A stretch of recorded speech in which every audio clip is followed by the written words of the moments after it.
Hi hello friends, welcomes to Keerthi's kitchen.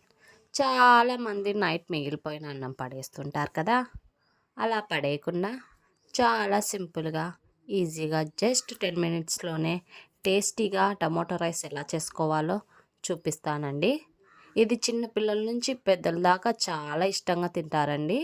ఎటువంటి మసాలాస్ లేకుండా తక్కువ ఇంగ్రీడియంట్స్తో మీకు చేసి చూపిస్తాను, మీరు చూసేయండి.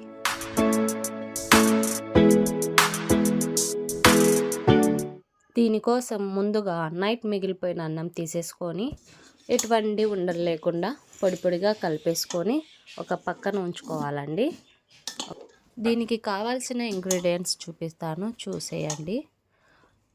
3 టమోటాలు, 4-5 పచ్చిమిరపకాయలు, కొత్తిమీర, కొద్దిగా కరివేపాకు, చిన్న ఉల్లిపాయలు నేను తీసుకున్నానండి. పెద్ద ఉల్లిపాయ అయితే ఒకటి సరిపోతుంది.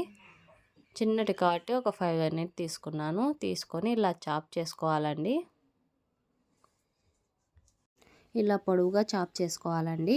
పచ్చిమిరపకాయలు కూడా సేమ్ ఇలాగే పొడవుగా కట్ చేసుకొని, అలాగే టమోటాస్ కూడా పొడవుగా కట్ చేసేసుకోవాలి. ఇవన్నీ కట్ చేసి ఒక సైడ్న పెట్టేసేయాలండి. ఈ విధంగా కట్ చేసుకొని నెక్స్ట్ స్టవ్ ఆన్ చేసి బ్యాండీ పెట్టేసుకోవాలండి. ఇందులోకి సరిపడా ఆయిల్ వేసేసుకొని, ఆయిల్ హీట్ అయిన వెంటనే మినపప్పు, శనగపప్పు వేసుకొని దోరగా వేయించుకొని ఆవాలు, జీలకర్ర వేసేసుకోవాలండి. నెక్స్ట్ ఇందులోకి ఆనియన్స్ యాడ్ చేసేసుకొని గోల్డెన్ బ్రౌన్ కలర్ వచ్చేంత వరకు ఫ్రై చేసేసుకోవాలండి. తర్వాత ఇందులోకి మనం కట్ చేసి పెట్టుకున్న పచ్చిమిర్చి యాడ్ చేసుకోవాలి. ఈ రెండింటిని కొద్దిసేపు వేగనివ్వాలండి. ఇది రెండు బాగా వేగాక కొద్దిగా కరివేపాకు యాడ్ చేసేసుకోవాలండి.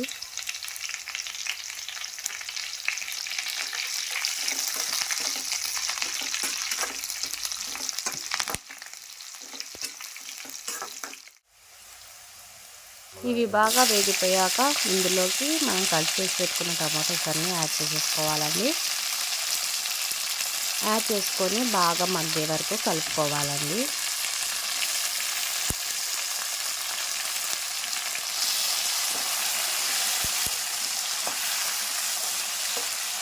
ఇప్పుడు ఇందులోకి మన రుచికి సరిపడా సాల్ట్ వేసేసుకోవాలండి.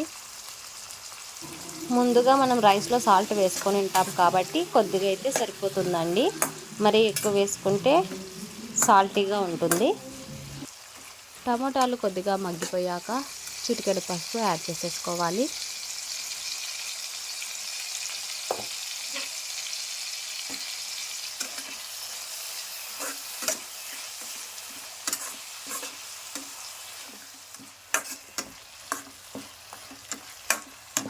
ఈ టమోటాలు బాగా మగ్గిపోయాక గుప్పెడు కొత్తిమీర యాడ్ చేసేసుకున్నామండి. ఈ కొత్తిమీర టమోటాస్ వల్లనే ఈ రైస్ అనేది చాలా టేస్టీగా కమ్మగా ఉంటుందండి. ఈ కొత్తిమీర కూడా ఇలా మగ్గిపోయాక ఫైనల్గా ఇందులోకి మన రైస్ అనేది యాడ్ చేసేసుకున్నామండి. రైస్ని ఇందులోకి యాడ్ చేసుకున్నాక బాగా కలుపుకోవాలండి. ఈ గ్రేవీ అంతా టమోటాస్కి పట్టే విధంగా అటు ఇటు బాగా కలిపి మిక్స్ చేసేసుకోవాలి. అంతా కలుపుకున్న తర్వాత ఈ రైస్ని ఒక 2 మినిట్స్ లో ఫ్లేమ్లో పెట్టుకొని మగ్గనివ్వాలండి. అంతే అండి, సింపుల్. మన టేస్టీ అయిన టమాటో రైస్ కంప్లీట్ అయిపోయింది.